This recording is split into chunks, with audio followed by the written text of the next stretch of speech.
शिव का दूसरा नाम है विश्वास। भगवान शंकर का जो दूसरा नाम है वो है विश्वास। चाहे फिर परिवार में हो, भाई में हो, पत्नी में हो, पति में हो, रिश्तेदार में हो, नातेदार में हो, कुटुंब में हो, कबीले में हो, आपका विश्वास, आपका भरोसा वो मूल है।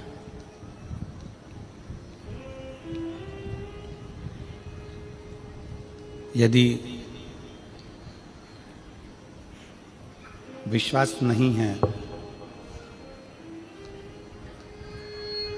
भरोसा नहीं है, तो फिर भगवान भी नहीं है। भगवान कब प्राप्त होता है? जब व्यक्ति का विश्वास दृढ़ होता है।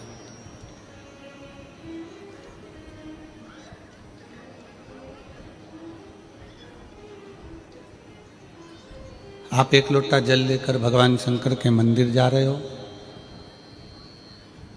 आप एक लोटा जल लेकर भगवान शंकर के नज़दीक जा रहे हो, और यदि आपका भरोसा भगवान पर नहीं है तो वो चढ़ाया गया जल भी व्यर्थ है।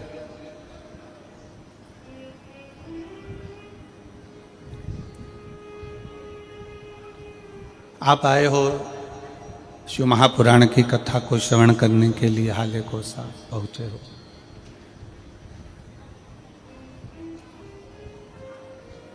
रोड पर, ग्राउंड में, जहाँ जहाँ आप लोग बैठे हैं, कथा का रसत्व ग्रहण कर रहे हैं, कथा सुन रहे हैं, कथा को श्रवण कर रहे हैं, सुन रहे हैं,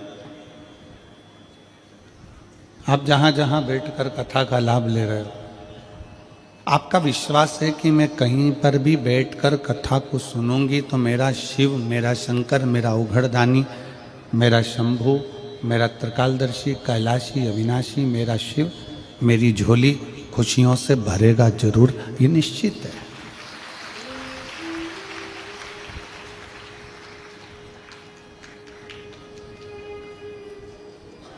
कई लोग ऐसे भी बैठे हुए हैं जिनको हम ये व्यासपीठ नजर ही नहीं आ रहा।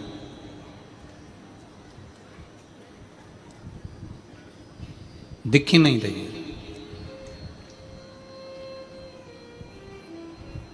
बस आते हैं, कथा सुनते हैं और कथा श्रवण कर कर अपने गंतव्य की ओर चले जाते हैं।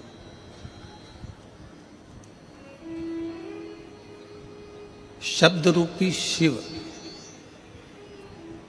उनके कानों में पहुंच गया।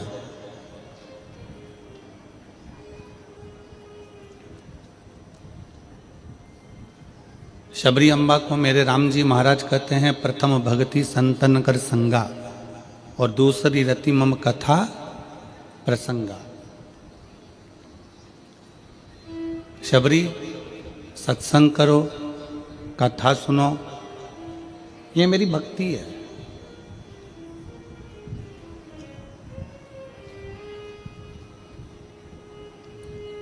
यहां बैठकर आप कौन सी भक्ति कर रहे हो?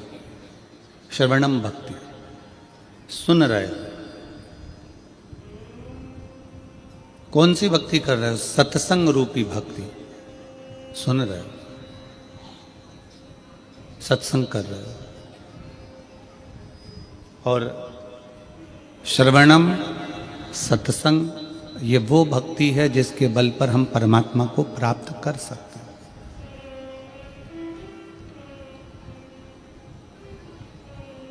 हम भगवान को पा सकते हैं।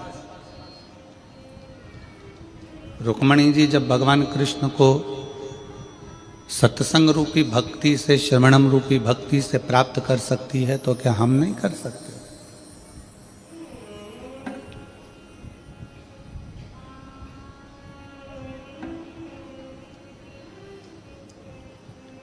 हम जितना कथा को सुनते हैं, हम जितना कथा को श्रवण करते हैं, उतना उतना हम परमात्मा को अपने भीतर उतारते चले जाते हैं।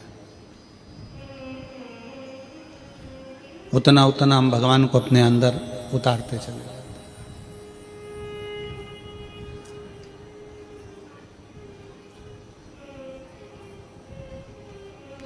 पानी सामने रखा है, उस पानी को देख लोगे तो क्या तुम्हारी प्यास मिट जाएगी? जम के बोलो जरा, हाले को सवाले, नहीं मिटेगी। भोजन सामने रखा है, उस भोजन को केवल देखते रहोगे तो क्या भूख मिट जाएगी? नहीं, उसको ग्रहण करना पड़ेगा। पानी को पियोगे प्यास मिटेगी, भोजन को करोगे भूख मिटेगी। उसी तरह भजन करोगे, सत्संग करोगे, कथा सुनोगे तो हमारे भीतर का अहंकार मिट जाएगा, काम मिट जाएगा, लोभ मिट जाएगा, आसक्ति मिट जाएगी, तृष्णा मिट जाएगी और शिव हमें मिल जाएगा। तृप्ति कब मिलेगी? जब ये सब समाप्त होगा।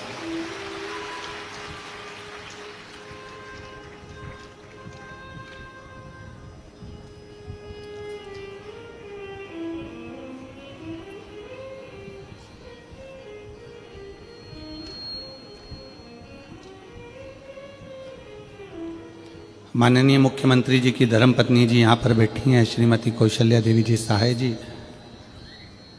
वो उनका आज का नियम नहीं है डायरी में श्री शिवाय नमस्तुभ्यम लिखना।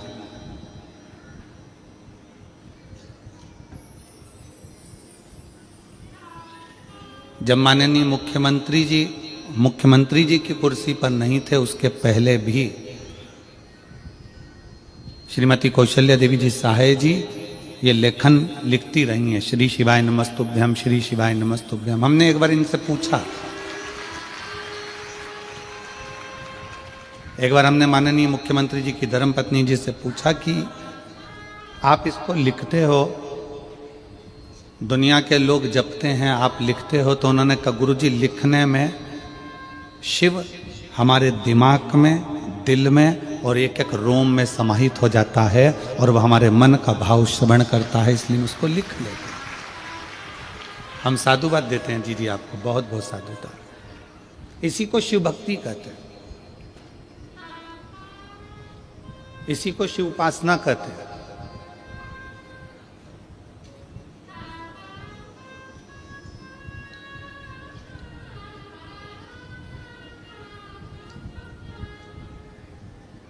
कई लोग ऐसे भी हैं इस छत्तीसगढ़ की धरा पर जो अपने शरीर पर राम राम राम राम राम राम राम लिख लेते,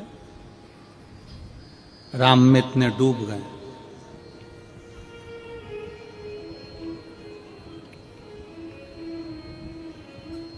शिव को पाने का तरीका अपना अपना है। बस शिव को एक चीज पसंद नहीं है, वो तुम्हारा दिखावा। और हम इस व्यासपीठ के माध्यम से आप सबको धन्यवाद देते हैं कि आप जितने कथा को सुन रहे हैं, चाहे टीवी पर सुन रहे हैं, मोबाइल पर सुन रहे हैं, फेसबुक यूट्यूब पर सुन रहे हैं, चाहे हाले कोसा की इस पवित्र भूमि पर जहां तुम्हें जगह मिल गई वहां बैठकर सुन रहे हो, आप लोगों के अंदर दिखावा नहीं है, आप लोगों के अंदर विश्वास रूपी शिव समाया हुआ है। आपके अंदर दिखावे का कोई काम नहीं।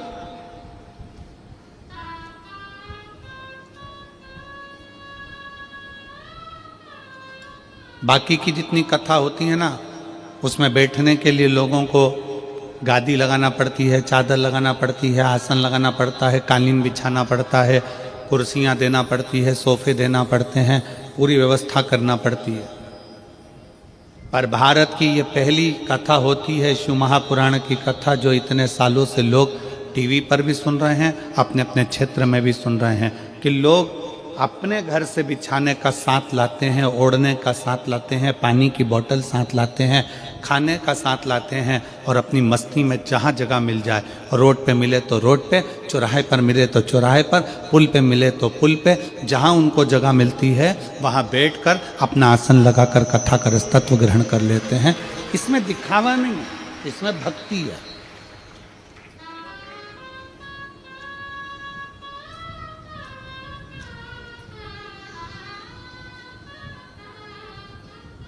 व्यासपीठ दिखे नहीं और तो भी आप कथा सुन रहे हो, ये आपके भीतर की श्रवण भक्ति है। शबरी अम्बा ने अपने कानों से सुना था, गुरु मातंग बाबा ने कह दिया था कि राम आएंगे, तो उनके कानों में ये बैठ गया कि राम आएंगे, मतलब सत्संग सुन लिया, कथा सुन ली कि आएंगे तो आएंगे।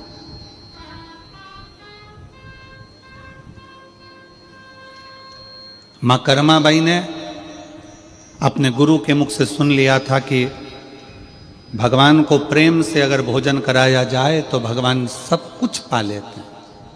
कर्माबाई ने वो नज़ारा भी देख लिया। मीराबाई ने अपने गुरु रविदास जी से सुन लिया था कि भगवान तो घट घट में बैठा है, जहर को भी अमृत कर देता है, तो मीराबाई ने वो भी देख लिया। मीराबाई ने वो भी देख लिया।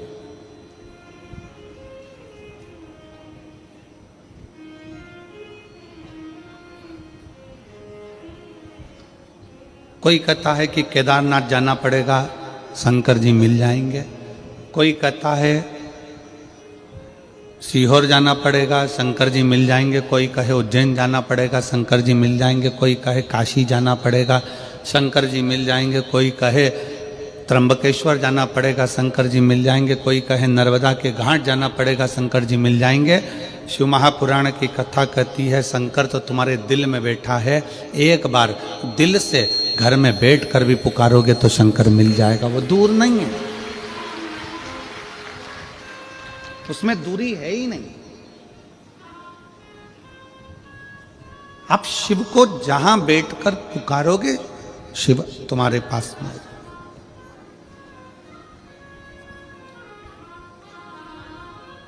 पर हमारे अंदर अहंकार इतना भर गया, काम इतना भर गया, लोभ इतना भर गया, आसक्ति इतनी भर गई, तृष्णा इतनी भर गई, वासना इतनी बढ़ गई। हमारे भीतर दूसरे का भाव लेने का, दूसरे का धन लेने का मन में इतना भाव बढ़ गया कि हम दूसरे के धन को पाकर सुखी होना चाहते हैं।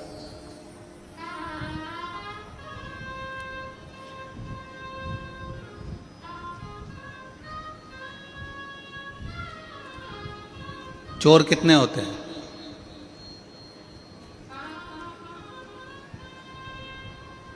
जैसे कपड़े की वैरायटी होती है उसी तरह चोट्टों की भी वैरायटी होती है। अलग अलग तरह के चोर होते हैं। किसी के घर में घुस गया बिना पूछे, वो भी जम के बोलो जरा चोर है। वो भी क्या है? चोर है। किसी का रखा हुआ सामान बिना पूछे उठा लिया, वो भी जम के बोलो चोर। किसी के घर में जाकर कोई सामान उठाकर लेकर चले गए, वो भी चोर, वो भी चोर।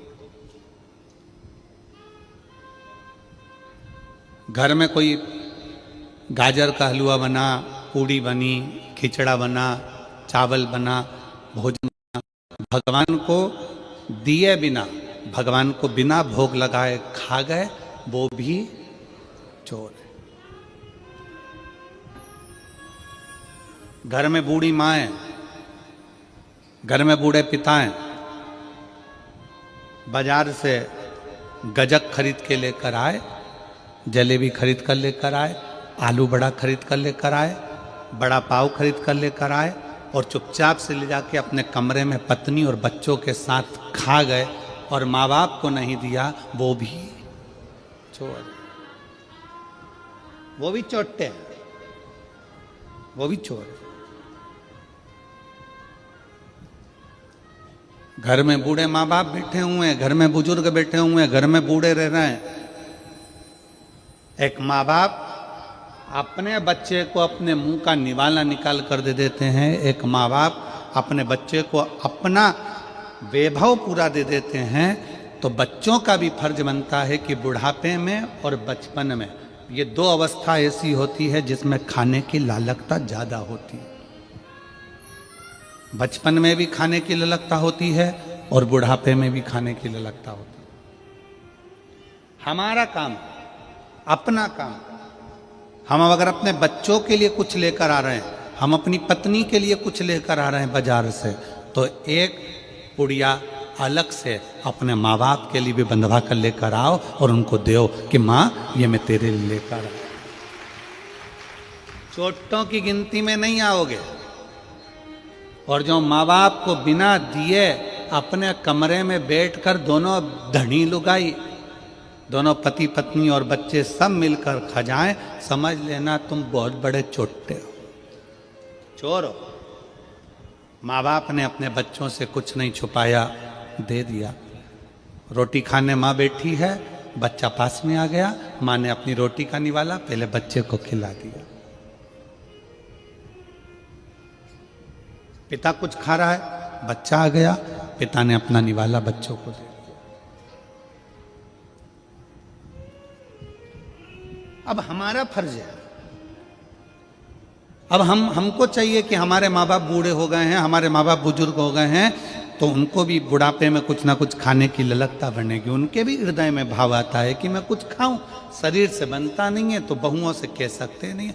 अपना फर्ज है कि जब बाजार से अपनी पत्नी के लिए कुछ खरीद कर ला रहे हो, बाजार से अपने बच्चों के लिए कुछ खरीद कर लेकर आ रहे हो, तो अपने बूढ़े माँ बाप के लिए भी अलग से थोड़ा सा पैक करा कर लेकर आओ और उनको बंद एक पुड़िया बनाकर एक अलग से लेकर आकर उनको कहो, माँ ये मैं तेरे लिए गजक लेकर आया हूँ, माँ मैं तेरे लिए गाजर का हलवा लेकर आया हूँ, माँ मैं तेरे लिए ये लेकर आया हूँ। बुजुर्ग खाता कम है, अपने बेटे का स्वभाव देखकर, बहू का स्वभाव देखकर आशीर्वाद देता ज्यादा है, आशीर्वाद ज्यादा देता है।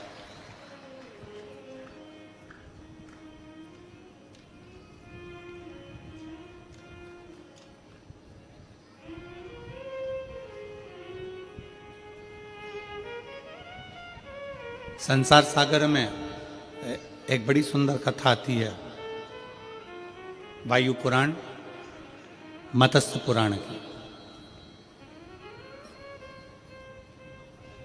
वायु पुराण में, मत्स्य पुराण में ऋषि नेध्रुव का चरित्र आता है।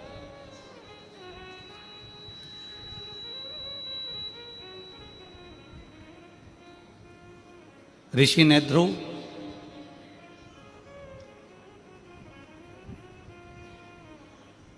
जो भगवान शंकर की आराधना में लीन रहते थे, शिव की भक्ति में लीन है। उनकी धर्मपत्नी का नाम था सुमेधा।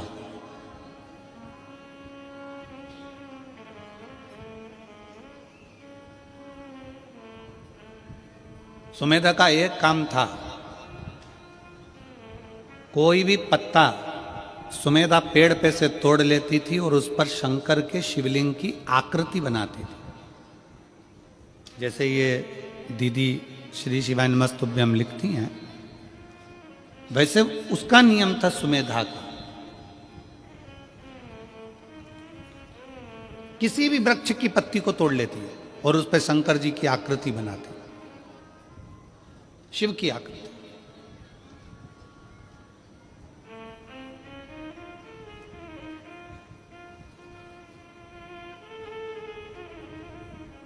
उसने पत्तियां आकृति बना बनाकर ढेर सारी पत्तियां एकत्रित कर लेती थी और उन पत्तियों को फिर बाद में जल में एक एक कर कर विसर्जन करती थी, एक एक कर कर जल में विसर्जन करती सुमेधा।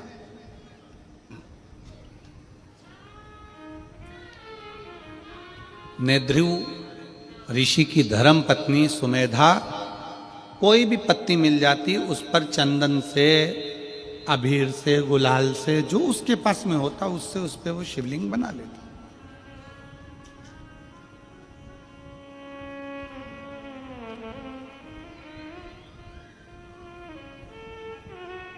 एक बार वो कहीं बैठी थी, शिवलिंग की आकृति पत्तियों पर बना रही थी,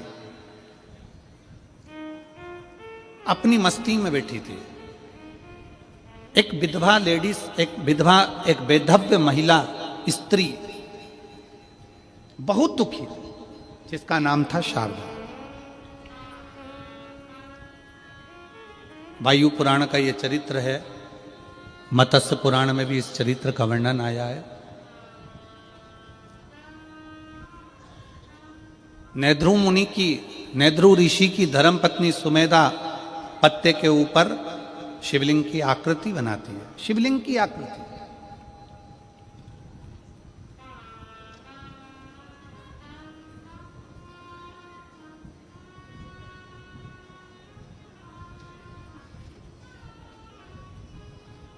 एक वैधव्य स्त्री जिसका पति उसको छोड़कर चले गया, प्राण छूट गए उसके, घर में 4 बच्चे हैं छोटे छोटे, उन बच्चों का पालन करना है उसको, उसके पास में धन नहीं, उसके पास में वैभव नहीं है। पूरे गांव गांव नगर नगर घूम घूम कर काम मांगती है कि मुझे कोई काम मिल जाए, मुझे कोई ऐसा कार्य बता दो जिससे मेरा जीवन कट जाए, अच्छे से निकल जाए, मैं बहुत दुखी हूं। पूरे गांव गांव में घूमने के बाद में वो जहां पर सुमेधा बैठकर शिवलिंग बना रही थी, सुमेधा बैठकर पत्ते के ऊपर शिवलिंग की आकृति बना रही थी, वहां पर जाकर खड़ी हो गई, वहां जाकर खड़ी है।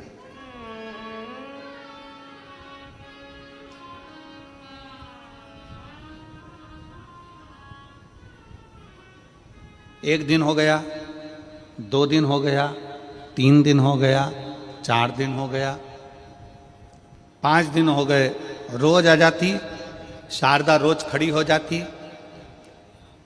केवल खड़ी हुई शिवलिंग की आकृति बना रही है सुमेधा और उसको देख रही है।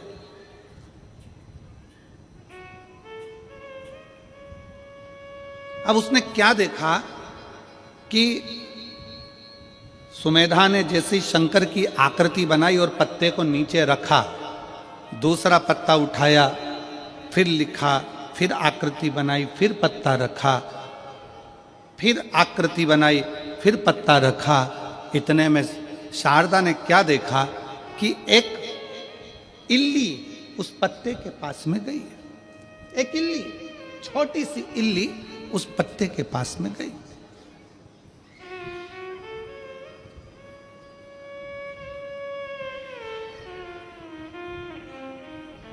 और शारदा देख रही है कि वो इल्ली पत्ते के पास में जाती है और पत्ता उसने धीरे धीरे धीरे धीरे खाना प्रारंभ किया, पत्ता उसने धीरे धीरे खाना प्रारंभ किया।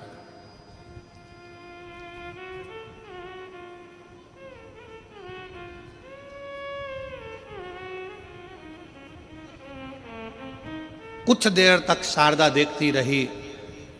उसने क्या देखा कि पत्ते को जैसे ही इल्ली ने खाना प्रारंभ करा और वो शंकर का जो शिवलिंग सुमेधा ने बनाया था, इल्ली खाते खाते वहां पर पहुंची है, उतनी देर में इल्ली के प्राण छूट जाते हैं और वो एक मनुष्य की आकृति धारण कर कर, कानों में कुंडल, गले में माला पहनकर, सामने से देव योग से वैकुंठ लोक की ओर, इस मृत्यु लोक से जा रही है। एक इल्ली, एक छोटी सी इल्ली पत्ते को खाई और वैकुंठ को जा रही। शारदा को बड़ा आश्चर्य हुआ। मैं जंगल जंगल घूम रही हूं, नगर नगर जा रही हूं, गांव गांव जा रही हूं, सबसे प्रार्थना कर रही हूं, मेरे बच्चे भूखे हैं, भोजन चाहिए, मेरे बच्चों को क्या खिलाऊंगी, पति चले गया, मैं अकेली मेरे बच्चों को कैसे पालूंगी, नेत्रों से नीर बह रहा है। 5 दिन तक उसने लगातार यही लीला देखी। उस पत्ते को इल्ली खाती चली जाती, कोई जीव खाता चले जाता, कोई बकरी खाती चली जाती। उसने बड़ा विचित्र देखा। आखिरी में 7 दिन निकल गए और 7 दिन के बाद में वो अपने हाथ जोड़कर सुमेधा के सामने जाकर खड़ी हो गई। सुमेधा के सामने विनय करने के लिए सुमेधा से कहा, ए बहन, मेरे को एक बात कहना। सुमेधा ने कहा, तुम कौन हो? मेरा पति चले गया, शांत हो गया, मैं वैधव्य हूं, विधवा हूं, मेरा नाम शारदा है, मेरे 4 बच्चे हैं, भूखे हैं, भोजन नहीं मिलता, जगह जगह जाकर काम करती हूं, कुछ उठा लाती तो अपने बच्चों को खिला दे। बहुत दयनीय स्थिति है मेरी। मैंने देखा है आप पत्ते पर कुछ बनाती हो। सुमेधा मुस्कुराकर कहती है, मैं शिवलिंग बनाती हूं। शिवलिंग, हाँ। इससे क्या होगा? तो कहा मेरे पति निध्रुव ने मुझे बताया था कि अगर शंकर का शिवलिंग किसी जगह अंकित किया जाता है तो वह अंकित का किया गया शिवलिंग भी हमें तेज बल और तप प्रदान करता। आप लोगों ने कभी देखा है कि एक राम नाम लेखन की बैंक भी होती है? आप लोगों को मालूम है? ऐसी किताब मिलती है, उसमें राम राम राम राम राम राम राम राम लिखते हैं लोग। नमः शिवाय लिखते हैं लोग। ओम नमः शिवाय लिखते हैं लोग। श्री शिवाय नमस्तुभ्यम श्री शिवाय नमस्तुभ्यम लिखते हैं। कौन कौन ने देखी? जरा हाथ उठाओ।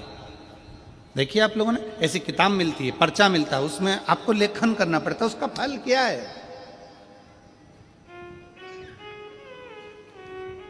भारत की भूमि पर कई लोग राम नाम लेखन करते हैं। भारत की भूमि पर कई लोग शिव नाम लेखन करते हैं। भारत की भूमि पर कई लोग भगवान शंकर का नाम, भगवान राम का नाम, भगवान कृष्ण का नाम लेखन करते हैं। उसका फल क्या? तो कहा उस लेखन का फल यह है कि आप अगर जंगल में जाकर, वन में जाकर कहीं तप साधना नहीं कर सकते, क्योंकि तप साधना करने के लिए भी एकाग्रता चाहिए और लिखने के लिए भी एकाग्रता की जरूरत होती है। अगर आप कहीं वन में जाकर तप साधना नहीं कर सकते तो एक कॉपी पर आप भगवान का जब नाम लिखते हैं तो आपका दिल और दिमाग एकाग्र हो जाता है, भगवान की चरणारविंद में चला जाता है। वो तप के बराबर है, वो साधना के बराबर। भारत की भूमि पर जितने लोग राम नाम लिखते हैं, लेखन करते हैं, कृष्ण नाम लिखते हैं, लेखन करते हैं, शिव नाम लिखते हैं, लेखन करते हैं, नमः शिवाय लिखते हैं, लेखन करते हैं, शंकर का मंत्र लिखते हैं, लेखन करते हैं, उन सब के चरणों को नमन करता हूं। क्योंकि आप भले वन में जाकर तप नहीं कर सकते, साधना नहीं कर सकते, पर लेखन करने में चित्त मन एकाग्र हो जाता है। फिर भगवान उसको तप साधना में गिन लेते हैं, क्योंकि इसने अपने मन को कंट्रोल कर लिया, अपनी इंद्रियों को कंट्रोल कर लिया। साधना करिए इसने।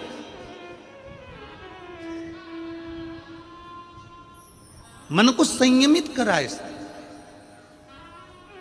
मैं धन्यवाद देता हूं राम नाम लेखन वालों को, मैं धन्यवाद देता हूं शिव नाम लेखन वालों को, मैं धन्यवाद देता हूं कृष्ण नाम लेखन वालों को, जो लिखते रहते हैं, लेखन करते, केंद्रित कर रहा है। सुमेधा कहती है मेरे पति ने मुझे बताया था कि शिव नाम अंकित करना है, मैंने भगवान शंकर का शिवलिंग अंकित करा है। जब से मैंने अंकित करना प्रारंभ करा तब से मेरे बाबा ने मेरे ऊपर करुणा करना प्रारंभ करी। मैं देखती हूँ कि इल्ली उस पत्ती को खाती है तो बैकुंठ चली जाती है, बकरी उस पत्ती को खाती है तो बैकुंठ चली जाती है। उस पत्ती को जो खाता है वो परम पद की ओर चले जाता है। मुझे समझ में नहीं आता, पर मैंने अपने पति का कहना माना। तब पूछा मैंने एक बार अपने पति से कि ये पत्तियां खाने वाला जीव परम पद की ओर कैसे चले जाता है? तो मेरे पति निध्रुव ने कहा कि जब तुम दिल, दिमाग, मन, चित्त, वृत्ति सब एक जगह लगा लेते हो तो हजारों हजार तप करने के बराबर तुम्हारी लेखन की मुद्रा हो जाती है और उसका फल उस जीव को प्राप्त हो जाता है। लेखन की मुद्रा,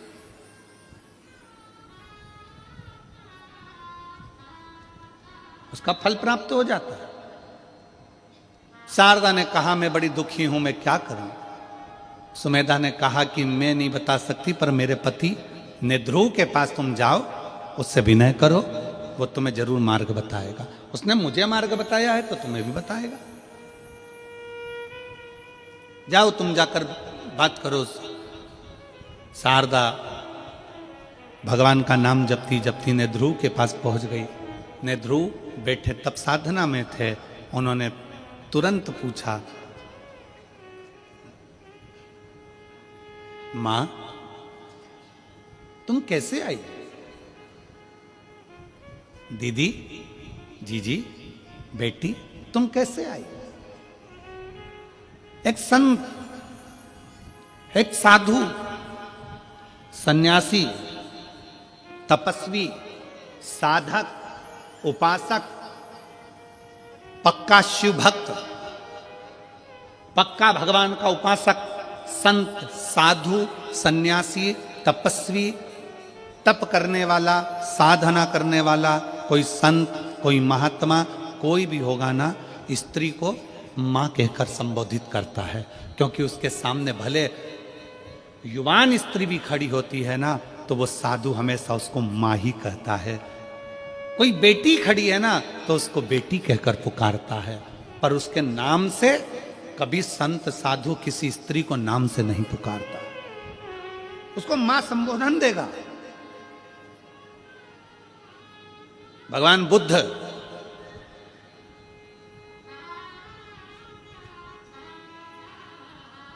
बुद्ध जब अपने परिकरों ने कह दिया क्या आप भिक्षा आपके दरवाजे से भी मांग सकते हो, गौतम बुद्ध अपनी धर्म पत्नी के दरवाजे पर पहुंच गए। दरवाजा पर जाकर अलख लगाई गौतम बुद्ध ने जब अलख लगाई, कहा मां भिक्षाम देहि, भिक्षाम देहि। गौतम बुद्ध जी की धर्म पत्नी निकलकर बाहर आ गई, अपने पति को देखती है और कहती है तुम मुझे मां कह रहे हो, तुम मुझे मां, आप मुझे मां का संबोधन दे रहे हो। गौतम बुद्ध ने कहा संसार की जितनी नारियां हैं, संसार की जितनी स्त्रियां हैं, एक साधु के लिए, एक तपस्वी के लिए मां के तुल्य है।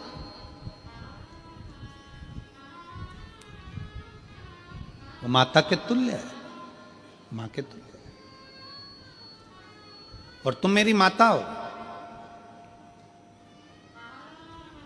भारत की प्रत्येक बेटी, भारत की प्रत्येक स्त्री, भारत की प्रत्येक नारी अपने बेटे को भोजन कराए, चाहे अपने पति को भोजन कराए, चाहे अपने ससुर को भोजन कराए, चाहे अपने जेठ को भोजन कराए, चाहे अपने देवर को भोजन कराए, चाहे अपने नंदोई को भोजन कराए, चाहे अपने मामा को भोजन कराए, चाहे अपने फूफा को भोजन कराए।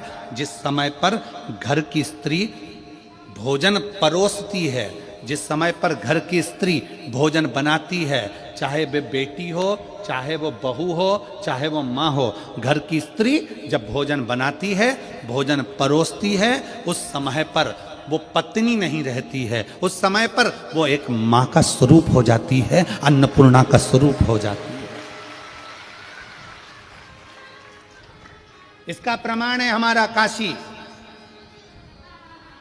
इसका प्रमाण है हमारी काशी की भूमि, जहां पर भगवान शंकर को पूरे विश्व का भरण पोषण करना है, पूरे विश्व का पेट भरना है, तो वह अपनी धर्म पत्नी पार्वती से भिक्षा मांग कर कहते हैं मां अन्नपूर्णा, हे मां अन्नपूर्णा अन्न दीजिए।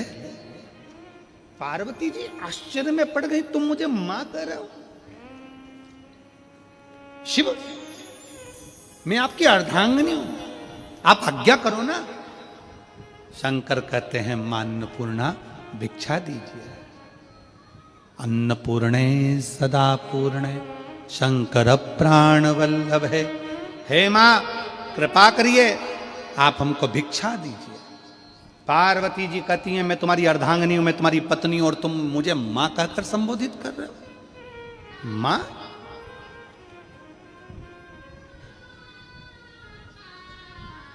शंकर जी कहते हैं जिस समय पर स्त्री अपने पति को भोजन देती है, जिस समय पर स्त्री अपने पति को अन्न का भाग देती है, जिस समय पर स्त्री अपने पति को भोजन कराती है, उस क्षण प्रत्येक संसार की स्त्री मां बन जाती है, अन्नपूर्णा बन जाती है। अन्नपूर्णा हो।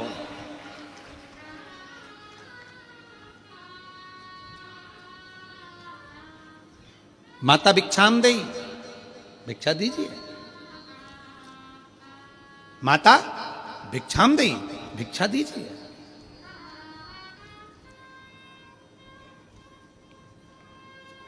संसार में जितने संत हैं, जितने साधु हैं, जितने सन्यासी, जितने तपस्वी, जितने साधक, जितने उपासक, कभी नाम लेकर नहीं बोलेंगे। दीदी कर कर बोलेंगे, जीजी कर कर बोलेंगे, बेटी कर कर बोलेंगे, मां कर कर बोलेंगे। माता का संबोधन दे देंगे, अम्मा, मां का संबोधन, आई संबोधन कर कर बोलेंगे। संत की श्रेष्ठता इसी में। संत की श्रेष्ठता सबसे ज्यादा इसी में है कि वो संबोधन जब दे तो एक नारी को माता का संबोधन दे। कितना सुंदर कहा है। एक बेटा अपनी मां के साथ रोज प्रवचन में जाता था और प्रवचन में मां संत से कहती थी, बाबा मुझे आपको अकेले में मिलना है। संत अकेले में नहीं मिलता।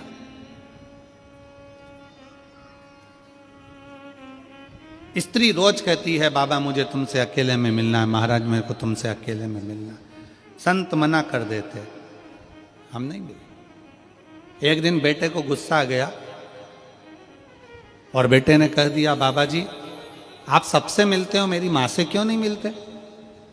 कहा, बेटा तुम्हारी माता मुझसे अकेले में मिलने को कहती है, मैं अकेले में नहीं मिलना चाहता। तो अकेले में मिलने में दिक्कत क्या है? संत ने कहा, एक काम करना, कल तुम अपनी माता का एक कपड़ा, जहां पर मेरे कपड़े सूख रहे हैं उस कपड़े के पास में लाकर अपनी माता का एक कपड़ा डाल दे। तुम्हारी माता का एक कपड़ा लेकर आना, जहां मेरे कपड़े सूख रहे हैं उन कपड़ों के पास में माता का कपड़ा डाल दे। बेटा गया, मां का कपड़ा उठाकर लाया और जहां संत के कपड़े सूख रहे थे एक डोरी पर, उसी के पास में मां का कपड़ा डाल दिया। प्रवचन चालू हुआ, सब लोग कथा में आए। एक का ध्यान चले गया संत के कपड़े पर, उसने दूसरे को कोनी मारकर कहा कि संत के कपड़े के पास में स्त्री का कपड़ा। दूसरे ने तीसरी से कहा, संत के कपड़े के पास में स्त्री का कपड़ा। तीसरे ने चौथे से कहा, पूरे नगर में बात फैल गई कि ये महाराज अच्छा नहीं है, स्त्री का कपड़ा इसके कपड़े के पास में है, मतलब इसका संग स्त्री के साथ है। सब कथा छोड़ छोड़ कर चले गए। अकेले महाराज वो बच्चे को जाता हुआ देखा तो महाराज ने बुलाकर कहा, देख बेटा, तेरी माँ का केवल एक कपड़ा मेरे कपड़े के पास में आया तो लोगों की दृष्टि बदल गई। अगर तेरी माँ से मैं अकेले में मिल लेता तो लोगों के विचार बदल जाते हैं। संत, साधु, सन्यासी, तपस्वी, साधक, उपासक, जितने बड़े बड़े तपस्वी होते हैं ये स्त्री से दूरी बनाकर संबोधन देंगे तो माता का संबोधन देंगे। ए मेरी जीजी हो, ए मेरी बेटी हो, ए मेरी माता हो, मां का संबोधन।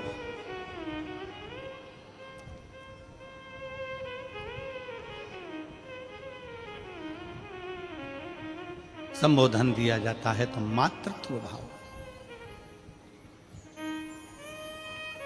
और देख लिया संसार हमने देख लिया, सब मतलब के यार हमने देख लिया।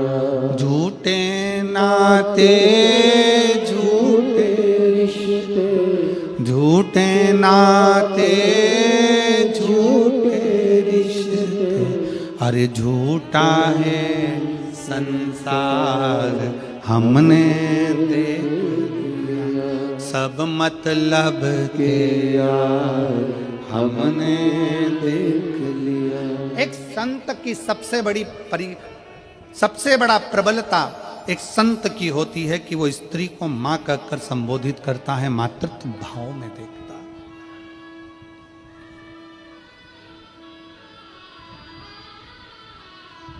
एक संत की सबसे बड़ी प्रबलता होती है वो भोजन को बहुत अधिक मात्रा में नहीं पाता, त्याग की भावना होना चाहिए। त्याग की भावना। उपास करते हो आप लोग? कोई सा भी उपास करते हो? कभी महीने, 4 महीने, 6 महीने, 1 साल में कोई सा उपास रखते होगे? अरे हाथ तो हिलाओ जरा, सही है? रखते हो सब लोग? रखो जरा। खाते ही खाते हो कि भूखे भी रहते हो? जम के बोलो जरा। थोड़ा भूखे रहते हो। भजन दबाकर करो पर भोजन दबाकर मत करो। शास्त्र कहता है भजन दबाकर करो, भजन जितना कर सकते हो करो, पर भोजन दबाकर नहीं करो। जो दवा दबा कर खाता है वो एक दिन दवा खाने चला जाता है। दवा खाने जाता ही कौन है? जो ज्यादा दबा के खाता है। जो मिल जाए, इसने बिस्कुट दिया वो खा लो, टॉफी मिल गई वो खा लो, कोई खिचड़ी बांट दिया वो खा लो, चावल मिल गया वो खा लो, पूरन पोली मिल गई वो खा लो, रोटी मिल गई वो खा लो, पापड़ मिल गया वो खा लो, जो ला कर दे वो सब खा लो। खूब दबा दबा कर जो खाता है वो एक दिन दवा खाने चला जाता है। दवा खाने जाता ही कौन है? जो दवा दबा के खाता है। इसलिए खाने पर कंट्रोल होना चाहिए। थोड़ा सा बहुत ध्यान दे। भजन दबा कर करो, भजन जितना कर सकते हो करो, पर भोजन दबा कर मत करो। भोजन को थोड़ा सा दूरी बना कर। पर हमारे यहां तो बड़ी विचित्र बात है। कई कई लोग ऐसे भी हैं, चाय पीने बैठते हैं, अभी 5 मिनट पहले कोई के साथ बैठ कर पी थी और 5 मिनट बाद कोई दूसरा आ गया तो आन दो, फिर पी गए, फिर कोई आ गया, और काका जी कैसे हो, जा बेटा चाय बना ले। और मेहमान के लिए चाय आई और काका जी के लिए नहीं आई तो मुंह फूल गया। हमारी कहां? मौसा जी आ गए, मौसा जी किसी से मिलने के लिए, फिर कोई आ गया, फिर कोई आ गया, फिर पापा जी अभी तो आपने चाय पी थी, पिताजी अभी तो आपने चाय पी थी, फिर कोई आ गया, फिर चाय, फिर चाय, फिर चाय। आन दो, आन दो, आन दो। शाम के 7 बजे फिर पेट में एसिडिटी होन दो, होन दो, होन दो, होन दो।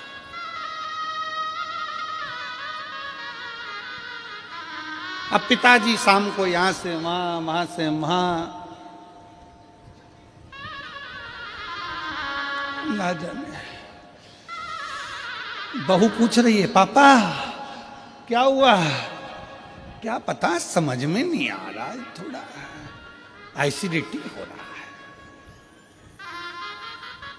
समझ में नहीं।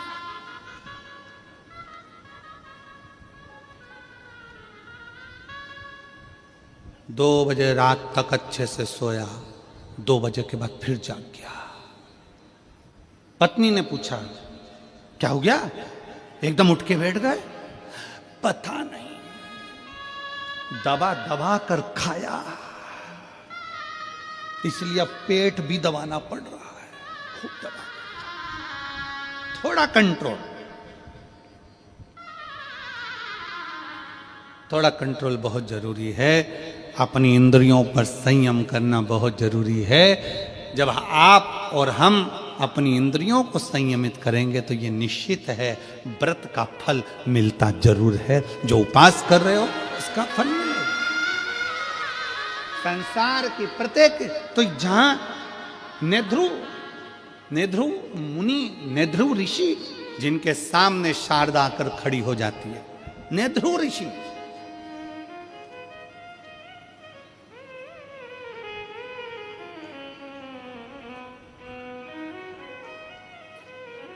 नेध्रु ऋषि के सामने शारदा आकर खड़ी हो गई और शारदा ने कहा, बाबा जी, गुरुवर, मैं बहुत दुखी हूं, मेरे जीवन में ये संकट आ गया, मैं विधव्य हो गई, पति चले गया, बच्चे हैं, अब मैं करूं तो करूं क्या?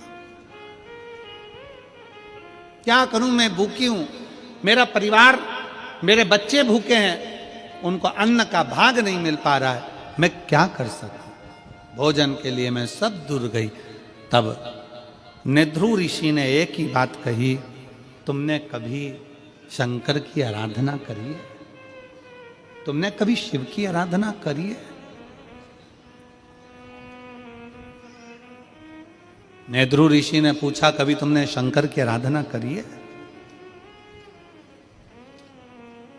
तुरंत शारदा ने कहा, मैंने आज तक ना तो मैं शिव के मंदिर गई हूं, ना शिवालय गई हूं, ना शंकर की आराधना करी, ना नमः शिवाय बोला, ना ओम नमः शिवाय बोला, ना श्री शिवाय नमस्तुभ्यम बोला। मैंने आज तक शिव की आराधना नहीं, आज तक नहीं करी।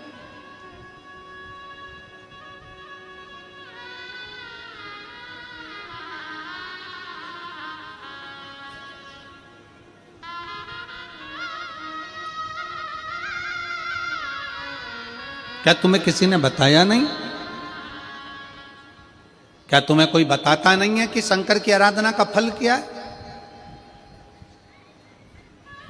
मेरी जितनी जीजियां बैठी हैं, मेरे जितने जीजा बैठे हैं, जितनी मेरी बेटियां बेटाएं, जितनी मेरी माताएं यहाँ बैठी हैं, जितने मेरे भाई बैठे हैं, उनसे एक निवेदन करूंगा कि आपके घर के पास में आपका कोई रिश्तेदार अगर दुखी है, तकलीफ में है, तो उसको एक बात जरूर कहा करो कि तू शंकर जी के मंदिर में जाकर एक लोटा जल चढ़ाना प्रारंभ कर, मंदिर में साफ सफाई करना प्रारंभ कर, बाबा तेरे को देगा,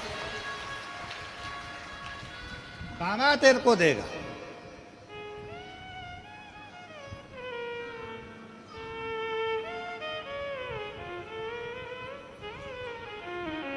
जाओ, घर के लोगों से कहो कि मंदिर जाएं। पर कई लोग ऐसे हैं जो पक्के में मूर्ख हैं, उनको कितना ही सिखा लो तो भी वो भगवान की शरणागति ग्रहण नहीं करते। और इनको अगर कोई फालतू का व्यक्ति मिल जाए और फालतू की बात कर देना तो ये बड़े सुखी होते हैं। फालतू की बात, अच्छी बात इनको नहीं सुहाती।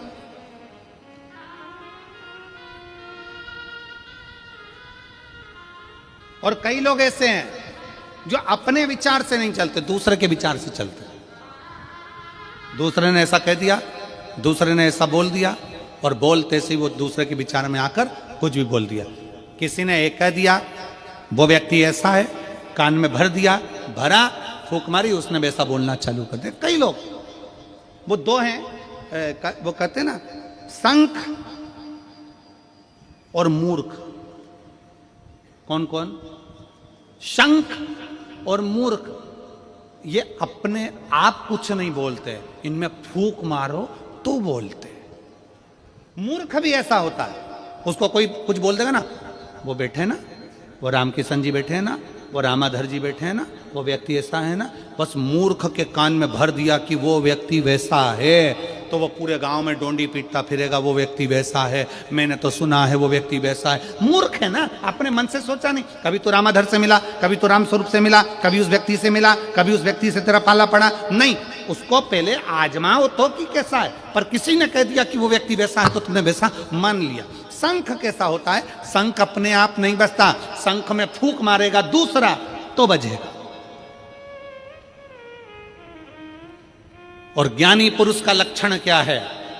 ज्ञानी पुरुष का लक्षण होता है वो थोड़ी सी फूंक से बिलखता नहीं है, क्रोधित नहीं होता, चिल्लाता नहीं। कई कई मूर्ख होते हैं। पत्नी ऑफिस में जा रही है, ड्यूटी जा रही है, काम कर रही है, नौकरी कर रही है, घर में बच्चों को संभाल रही है, भोजन करा रही है, और कई कई पतियों को कोई दोस्त ऐसे मिल जाते हैं फूंक मारने वाले, जो ये फूंक मार देते हैं, भैया हमने तो देखा था कि वो वहां पर बैठी हुई थी, हमने देखा था वो वहां बैठा हुआ था, फूंक मार दी। अब तुम चतुर हो कि मूर्ख हो, तुम पर निर्भर करता है। आप अपने पति पर शंका कर रहे हो, दूसरे के कहने पर मूर्खता है। आप अपनी पत्नी पर शंका कर रहे हो, दूसरे के कहने पर मूर्खता है। आप अपने परिवार पर शंका कर रहे हो, दूसरे के कहने पर मूर्खता है। चतुरता उसको कहते हैं जो बोलने वाले से भी कह दे तू चुप रहे, मैं मेरी पत्नी को, मेरे अपने पति को, मैं अपने परिवार को अच्छे से जानता हूं, मुझे मालूम है कि मेरा परिवार क्या है, तू चुप रहे। इसको चतुरता कहते हैं। किसी ने फूंक मारी और तुम बजना चालू हो गए, किसी ने कुछ बोला और तुमने बुराइयां देखना प्रारंभ कर दी, ना ना ना, इसको श्रेष्ठता नहीं कहे।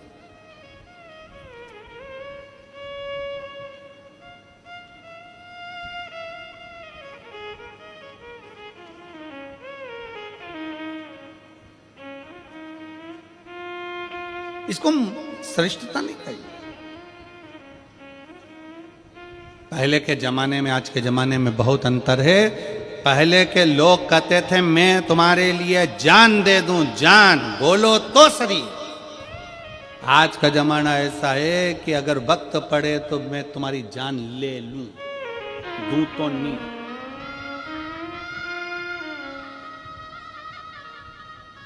एक लड़की लड़के से कह रही थी एक बार अपनी शादी हो जाए, मैं पूरे घर को स्वर्ग बना दूंगी, तुम चिंता बिल्कुल मत करो। गार्डन में बैठ के बोल रही थी, आवाज कानों में गई तो पलट के देखा कि ये घर को स्वर्ग बनाएगी और घर में रहने वालों को स्वर्गवासी।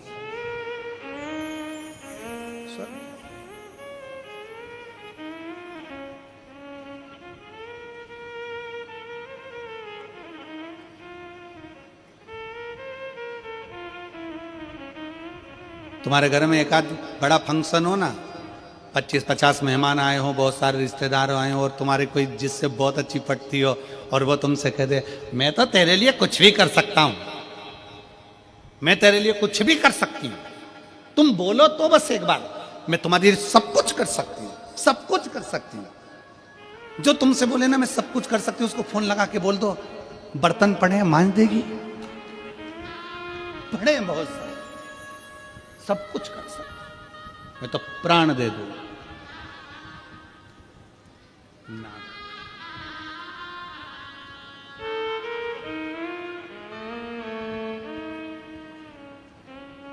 और मेरे गिरधर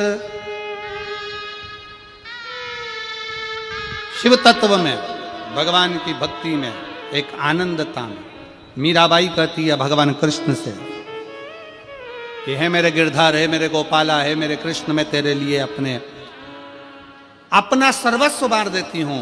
भगवान कृष्ण ने परीक्षा ले ली मीराबाई की, जहर का प्याला भेज दिया, जहर का प्याला भेजा तो भगवान को लगा सही में सर्वस्व बांट सकती है, तब भगवान कृष्ण उसकी साक्षी में प्रकट हो जाते हैं। थोड़ा परीक्षा मेरा भगवान लेता है, मेरा कृष्ण लेता है, मेरा राम लेता है, मेरा शिव लेता है, उस परीक्षा को लेता है, थोड़ा समय लगता है। क्या तुम्हें किसी ने बताया नहीं कि शंकर की आराधना करने का फल क्या होता है? नेध्रु ऋषि शारदा से कहते हैं क्या तुम्हें कोई बोला नहीं? शारदा ने कहा मेरे परिवार वालों ने कहा था कि जब दुख की घड़ी आए तो शिव को याद करना, शंकर को याद करना। शिव, तो क्या तुमने शिव को याद नहीं किया? क्या तुमने शंकर को याद नहीं किया? किया। मैं थोड़े दिन भगवान के मंदिर गई, थोड़े दिन मैंने भगवान का भजन किया, थोड़े दिन मैं भगवान के मंदिर गई, फिर मैंने मंदिर जाना छोड़ दिया। क्यों? भगवान ने मेरा सुना ही नहीं। नेध्रु ऋषि ने एक बात कही, जितने शिव भक्त यहाँ कथा सुन रहे हैं, जितने शिव भक्त यहाँ पर बैठे हुए हैं और जितने शिव भक्त आस्था चैनल पर कथा सुन रहे हैं, फेसबुक यूट्यूब पर कथा सुन रहे हैं, बड़े ध्यान से सुनना। नेध्रु ऋषि ने पूछा तुम्हें तुम्हारे रिश्तेदारों ने कहा था कि शंकर के मंदिर जाओ तो तुम गई थी? हाँ गई थी। कितने दिन? थोड़े से दिन। फिर क्यों नहीं गई? मेरा मन नहीं लगा। क्यों? भगवान ने मेरी बात नहीं मानी, इसलिए मैंने मंदिर जाना छोड़ दिया। मैं मंदिर जाना छोड़ दी, मैं कथा जाना छोड़ दी, मैं भजन करना छोड़ दी। क्यों? भगवान ने मेरी सुनी नहीं। नेध्रु ऋषि ने कहा ओ मेरी मां, बच्चा गर्भ में रहता है तो कितने महीने रहता है? जम के बोलो जरा, कितने महीने? 9 महीने।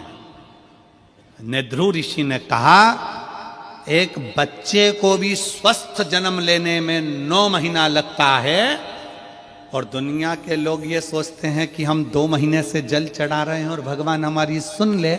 9 महीने में बच्चा पूर्ण जन्म लेता है, तो भगवान पर भरोसा भी कम से कम 9 महीना तो करो कि भगवान कुछ देगा। पर आज का जमाना ऐसा हो गया कि कोई ऐसा महाराज मिल जाए जो हमको ऐसी भभूति दे दे और ऐसे पटके और नीचे से सोने के हंडे निकल जाए। तो ऐसा हंडा निकालने वाला महाराज हो तो हमको भी बता दो, हम भी तुम्हारे साथ चल चलेंगे हाले कोसा से डायरेक्ट, कि ये सब भभूत फेंको, सामान फेंको और नीचे से सोने के हंडे निकल जाए। शिव महापुराण की कथा कहती है, शंकर भगवान का चरित्र कहता है, अपनी मेहनत, अपनी लगन, अपना कर्म, अपना परिश्रम व्यक्ति को आगे लेकर जाता है, ऐसे फेंकने से हंडा नहीं निकल जाता। अपनी मेहनत से जाइए। एक पत्र है,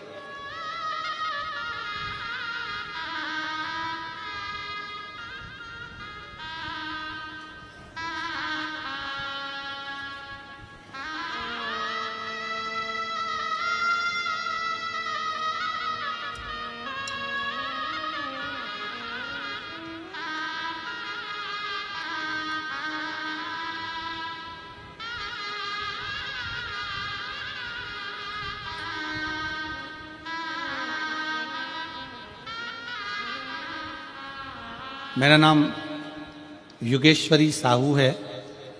मेरे पति का नाम कैलाश साहू है।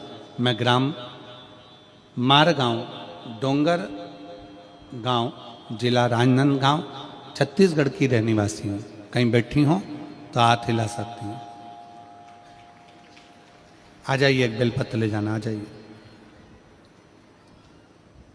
मेरी शादी 2003 में हुई।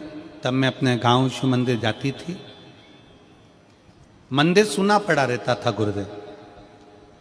आज मैं आपको धन्यवाद देती हूं कि सारे सुने मंदिरों में आज भीड़ लगी है। ये शिव की कृपा है, शंकर की उदारता। गुरुदेव, 2018 में मेरे शरीर में गांठ हो गई। तब मैंने सुना था कि पंडाल में बैठकर कथा का रसतत्व ग्रहण किया जाए तो बाबा सब हल निकालता है। हमने पहली कथा हाले कोसा की पुराण कथा पंडाल में सुनी और 2018 से जो गठान थी वो गल नहीं रही थी। डॉक्टर ऑपरेशन का बोल रहे थे। बाबा की कृपा से शिव पर जल चढ़ाकर जल पीना प्रारंभ करा। आज मैं बाबा को धन्यवाद देने के लिए इस हाले कोसा की भूमि पर आई हूँ, क्योंकि इसी भूमि पर मैं पहली बार कथा सुनकर गई थी।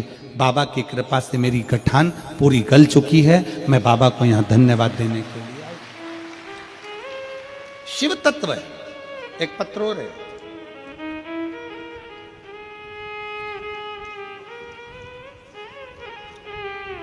मैं चित्रा सोनवानी, प्रधान पाठक, मैं ग्राम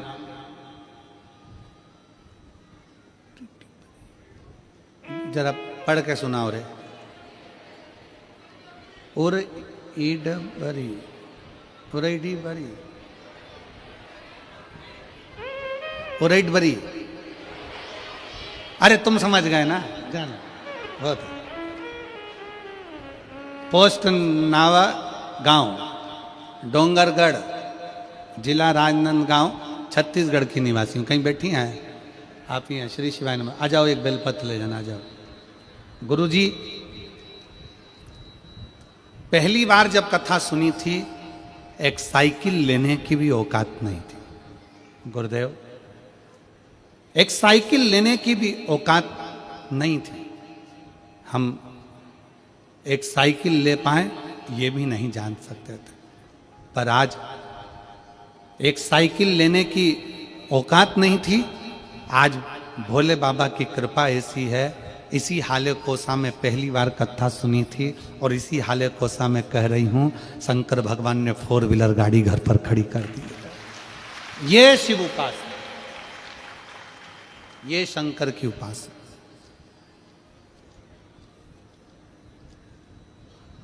एक लाइन अच्छी लिखी है कि भोलेनाथ दया करना, मैं तेरे भरोसे,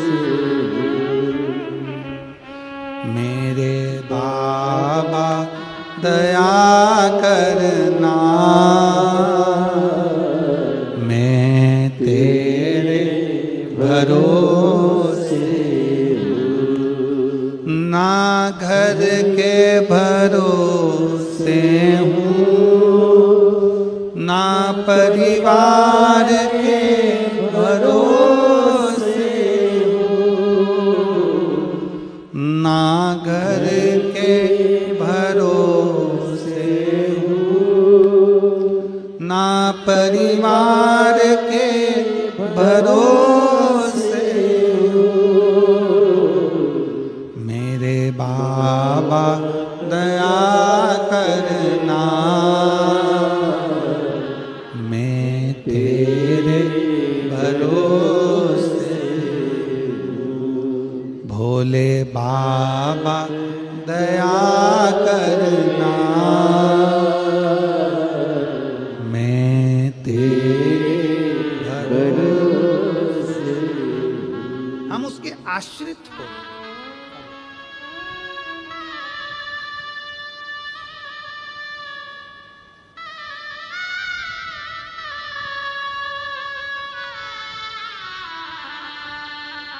चित्रा शिव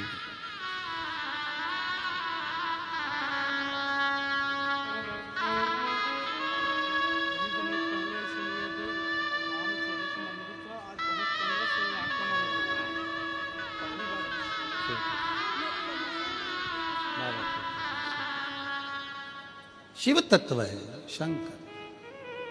सोनवानी जी कह रहे हैं हम यहाँ पहली बार हाले को जब आए थे, दिनेश साहू जी कथा कराए थे।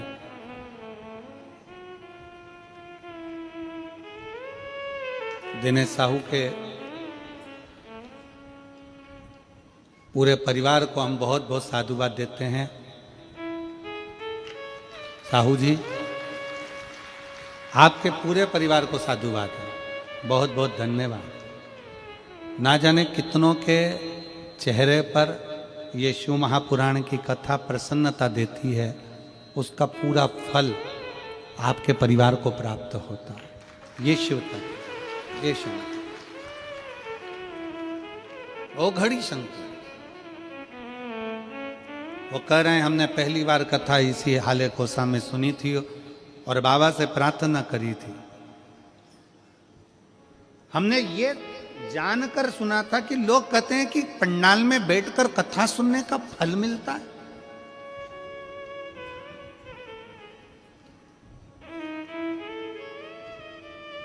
और फिर वही वाली बात आ गई। देखिए, नेध्रु ऋषि ने शारदा से कहा कितने दिन तुमने जल चढ़ाया, कितने दिन तुमने शंकर की आराधना की।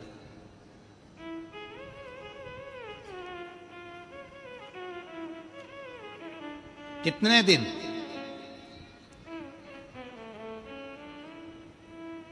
कितने दिन तुमने शिव की आराधना करी, कितने दिन तुमने जल चढ़ाया। शारदा कहती है मैं तो थोड़े से 8, 10, 12 दिन गई, फिर मेरा मन नहीं लगा, भगवान मेरी सुनी नहीं। नेध्रु ऋषि ने कहा गर्भ में जो बच्चा होता है वो भी 9 महीना लेता है तब जन्म लेता है। कोई बच्चा जल्दी जन्म ले लेता है तो वो बीमार पड़ा रहता है, फिर वो ठीक होने में समय ले लेता है। इसलिए अगर भगवान तुम जल चढ़ा रही हो, रोज मंदिर जा रही हो, रोज कथा में जा रही हो, कथा श्रवण कर रहे हो, और अगर भगवान तुम्हारी अर्जी, भगवान तुम्हारा पत्र, भगवान तुम्हारी बात नहीं सुन रहा, थोड़ा समय लग रहा है, भगवान तुम्हारा दुख नहीं काट रहा, थोड़ा समय लग रहा है, तो चिंता मत करना, जरूर मेरा बाबा तुम्हें स्वस्थ कुछ ना कुछ देना चाहता है जो अच्छा हो। जल्दी में दे देगा, जल्दी दे दिया और बाद में तकलीफ आ गई तो क्या मतलब। इसलिए थोड़ा रुक कर, आपका काम है मंदिर जाना, आपका काम है भगवान का भजन करना, आपका काम है भगवान का कीर्तन करना, आपका काम है भगवती स्मरण में डूबना, जाते रहो।